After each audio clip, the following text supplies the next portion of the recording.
नमस्कार, आप देख रहे हैं न्यूज चमकता भारत। मैं आपके साथ डिम्पल यादव।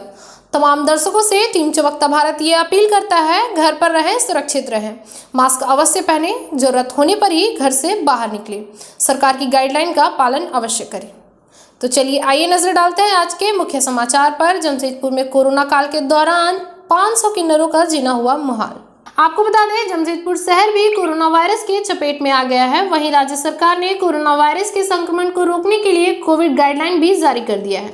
वहीं पहले लहर में कई संस्थाओं ने जरूरतमंद लोगों को राहत सामग्री पहुंचाई, लेकिन इस बार कोई भी संस्था के द्वारा अभी तक पहल नहीं किया गया। वहीं पहल नहीं किए जाने से जरूरतमंदों में काफी परेशानी का सामना करना पड़ रहा है। उन्हीं में से एक है थर्ड जेंडर समुदाय, जो राहत पैकेज के इंतजार में बैठे हैं। जमशेदपुर में किन्नरों की संख्या लगभग 500 है। यह समुदाय जमशेदपुर और इसके आसपास क्षेत्रों में अलग अलग रहते हैं।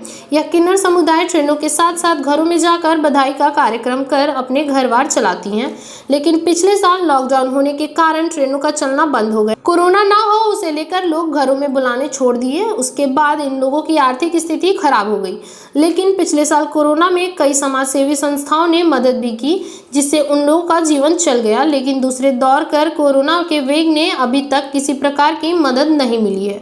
वहीं मदद के आस में बैठी संजना किन्नर का कहना है कि पिछले साल तो कई स्वयंसेवी संस्थाओं ने मदद भी की थी, लेकिन इस बार किसी भी स्वयंसेवी संस्था अभी तक हाथ नहीं बढ़ाए हैं। उनका कहना है कि सरकार की कई योजना लॉकडाउन में लाया गया है, लेकिन हम किन्नरों के लिए कोई योजना सरकार ने नहीं लाई, जो चिंताजनक। क्या है तो आप लोगों को क्या दिक्कत आ रही है? हम लोगों को तो पिछले बार लॉकडाउन में थोड़ा हेल्प मिला सरकारी संस्थानों से और एनजीओ से। इस बार 7 दिन का लॉकडाउन रहा, जिसमें हम लोगों को कोई कुछ मदद तो मिला नहीं कहीं से।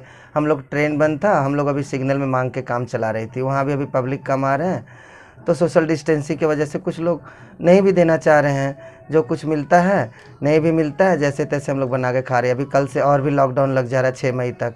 अभी तो और ज़्यादा गंभीर स्थिति आएगा। इस स्थिति को हम लोग कैसे पार लगाएंगे, इसी का बहुत टेंशन है। हम लोग को चिंतित रहते हैं। हम लोग कितने लोग हैं आप लोग पूरे जमशेदपुर में? हम लोग जमशेदपुर में कम से कम 250-300 से रहते हैं। पूरा जिला में तो हमारे 450 से ऊपर है। हाँ, लेकिन 250-300 हम लोग ईस्ट सिंहभूम जमशेदपुर में। संजना जी, क्या है पूरा मामला, क्यों आप लोग? जी नमस्कार, मैं संजना किन्नर जमशेदपुर में रहती हूँ। और ये पहला लॉकडाउन में जो हमें मदद मिला वो काफ़ी मिला, तकलीफ़ भी दूर हुआ। लेकिन इस बार का जो लॉकडाउन में ऐसा स्थिति हो गया कि खाने के लिए बर्तन है, पर खाना बनाने के लिए हम लोग के पास राशन नहीं बचा। अगर खाना बनाते भी है कहीं से मांग के, चाहे कोई किसी भी तरह से उधारी में भी लेके राशन से, वहाँ भी देने में हिचकिचा रहे हैं। फिर भी किसी तरह से खाना बन रहा तो आम का चटनी बना के उसके साथ में अपना पेट का भूख मिटाना पड़ रहा है। और काम काज का स्थिति इतना मतलब बुरा हो गया है कि हम लोग कहीं मांग नहीं सक रहे हैं, ना ही कोई मदद मिल रहा है। तो इसीलिए जो भी एनजीओ हमारे जमशेदपुर में, हमारे ईस्ट सिंहभूम में या सरकार की तरफ से वो हमें मदद मिले, ताकि हम जी खा सके और इस जो महामारी को हम लोग पार लगा सके। शहर की तमाम खबरों के साथ बने रहने के लिए देखते रहिए न्यूज चमकता भारत। नमस्कार।